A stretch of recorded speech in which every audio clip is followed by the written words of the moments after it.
ini pertanyaannya ya seperti ini ya. Saya ada pertanyaan Pak, saya sekarang sudah menjadi orang Kristen, sebelumnya saya Hindu. Saya cukup kecewa dengan orang Bali yang banyak menikah setelah hamil. Menurut Hindu, apakah percabulan atau hubungan seks di luar nikah itu sesuatu yang diterima? Nah, dapat saya jawab ya. Di sini saudara ini saya apakah dia benar orang Bali atau dia menyamar saya nggak tahu ya. Tetapi di sini ini sifatnya adalah sudah subjektif, tidak objektif ya. Jadi saya rasa juga semua dapat saya jawab di sini bahwa tuduhan dia ya ini bukan terhadap orang Bali saja, tetapi terhadap agama Hindu ya. Ya sudah barang tentu ya di agama Hindu juga melarang seks di luar nikah ya. Tentu tidak diterima seperti tuduhan atau pertanyaan dia ya.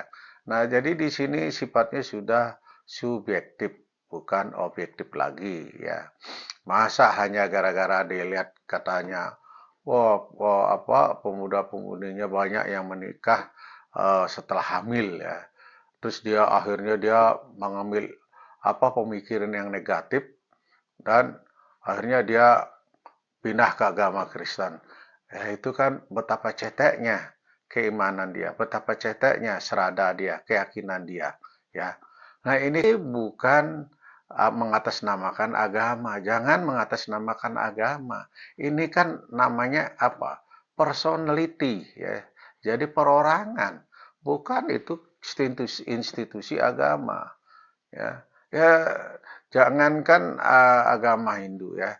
Ya semua ya kebanyakan ya, saya nggak mencap semua, tapi banyak juga eh, di luar orang Bali, di luar orang Hindu, ya banyak juga orang yang menikah setelah hamil, ya itu kan sudah terjadi dari sejak zaman dahulu. Jadi bukan di Bali saja, itu hanya satu segelintir aja yang dia lihat nih. Jadi dia menuduh secara keseluruhan. Ini namanya tidak fair ya.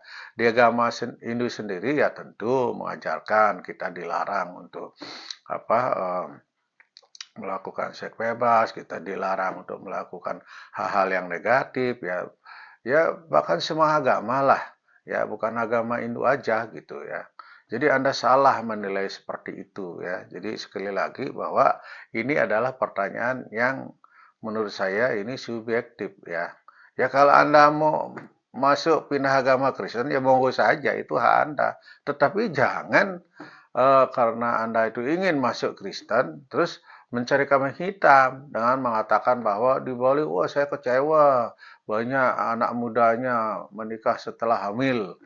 Nah, nggak usah di Bali, ya di mana saja ada. Apalagi ya negara-negara maju kan banyak juga yang orangnya Kristen. Ya justru terjadi apa?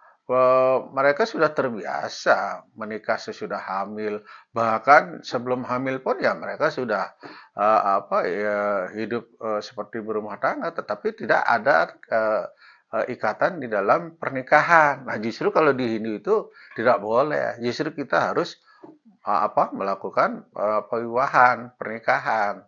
Jadi ini adalah tuduhan yang keliru. Ya, monggo saja, silakan Anda itu pindah agama. Jadi saya berharap ya teman-teman atau saudara-saudara yang sudah pindah agama dari agama Hindu ya. Ya katakanlah dia dari Bali, mengaku agama Hindu, yang disebut dengan Hindu Bali, ya monggo saja kalau Anda mau pindah, tetapi jangan menjelek-jelekan orang Bali, jangan menjelek-jelekan agamanya, jangan menjelek-jelekan tradisinya, budayanya, ya.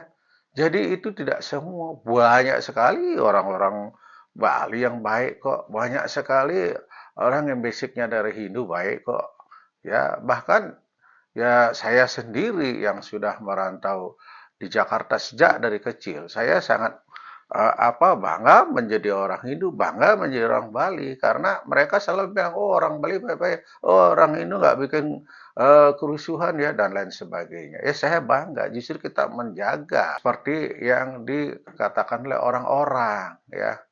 Jadi Anda salah. Ya cobalah jangan pindah terus menjelek-jelekkan agama Hindu atau orang Bali-nya ya. Itu satu. Nah, ini saya ada juga ya. Jadi teman saya dia cerita, dia punya anak, dia anaknya kebetulan udah jadi dokter, dan satu lagi dia kerja di offshore, yaitu di lepas pantai ya, kilang minyak ya. Ya katakanlah seperti semacam Pertamina lah ya. Nah, dia khawatir karena anaknya itu kan sibuk ya. Jadi di perminyakan itu sibuk. Dia khawatir bahwa anaknya itu gak pernah ikut bersosialisasi ke pura ya. Di aboro-boro ngayah ya. Mau sembayang. Dia khawatir. Wah, gimana nih cara hmm, cara mengatasi dia punya anak seperti itu. Nah, ini memang banyak sekali ya orang-orang yang saking sibuknya ya. Orang-orang yang saking apa terlalu mengejar uang, terlalu mengejar keduniawian, akhirnya tidak pernah melakukan tugasnya ya sebagai seorang umat, sebagai seorang ciptaan Tuhan ya. Sehingga kita lupa dengan jati diri kita, siapa kita ini. Karena kita sudah saking sibuknya mencari nafkah.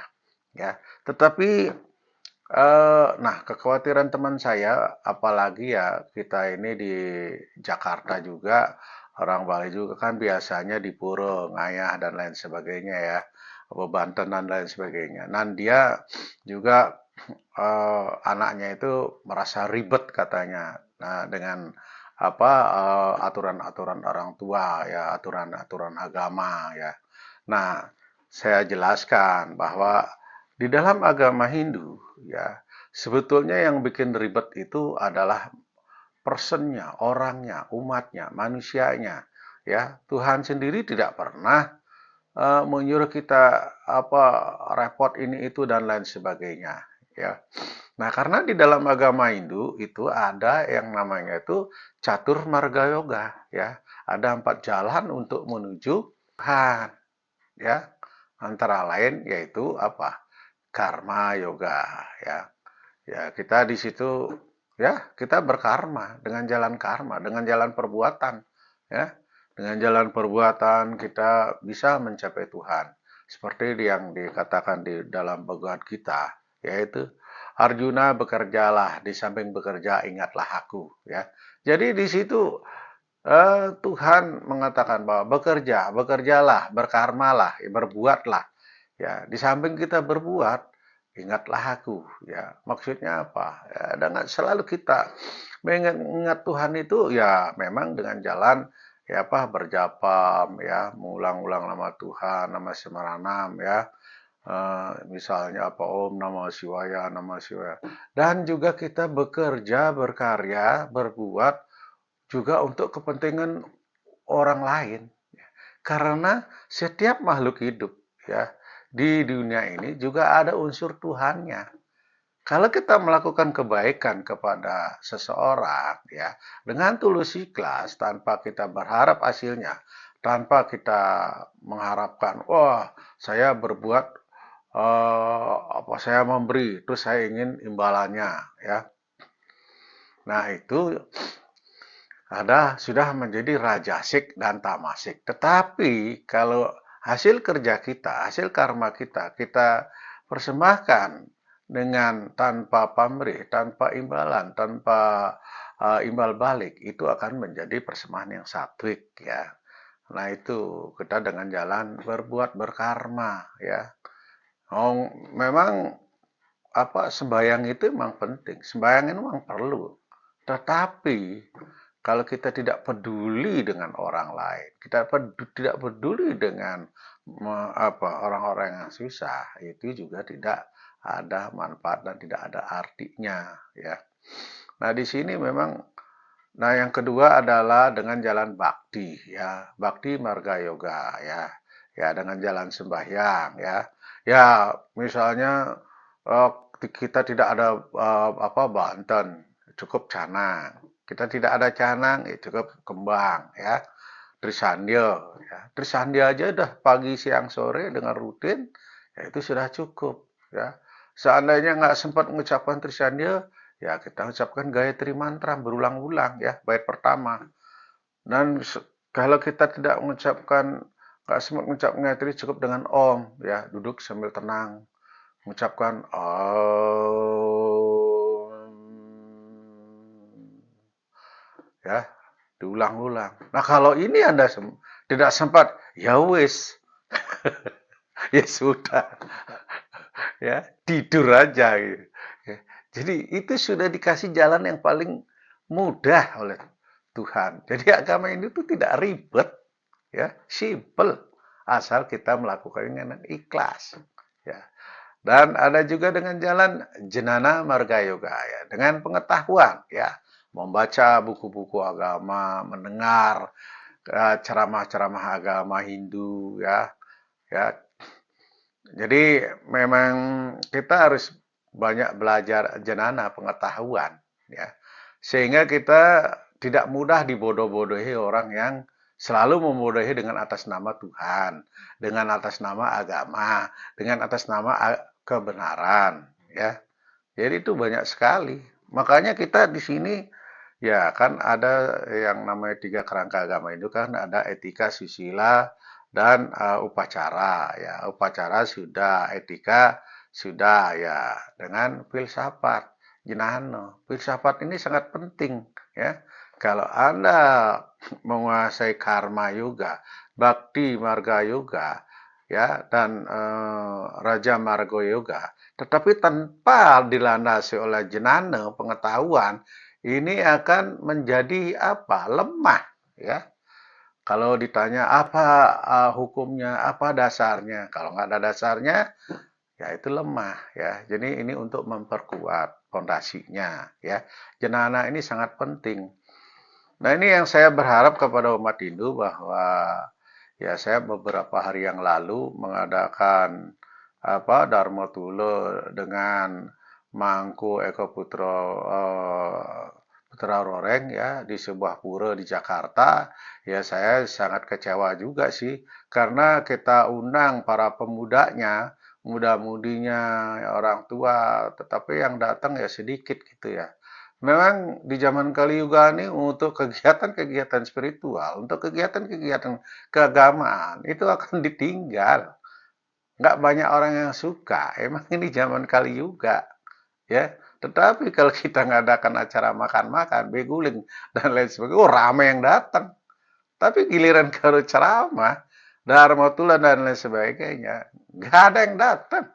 Ya, inilah bukti di zaman Kali Yuga ini, ya. Zaman orang yang menjauh daripada kebenaran, menjauh daripada agama, spiritual, ya. Nah, yang terakhir adalah Raja Marga Yoga, yaitu kita ya seperti tadi, kalau kita tidak sempat mengucapkan apa membagi melakukan dengan canang, dupa dan sebagainya, kita bermeditasi ya Raja Marga Yoga. Meditasi ya samadhi eh, berjapam dan lain sebagainya ya. Kita luangkan waktu ya paling enggak 15 menit untuk menangkan diri, mencari ke dalam jati diri kita. Siapa kita? Who I am ya. Kenapa kita hadir di dunia ini?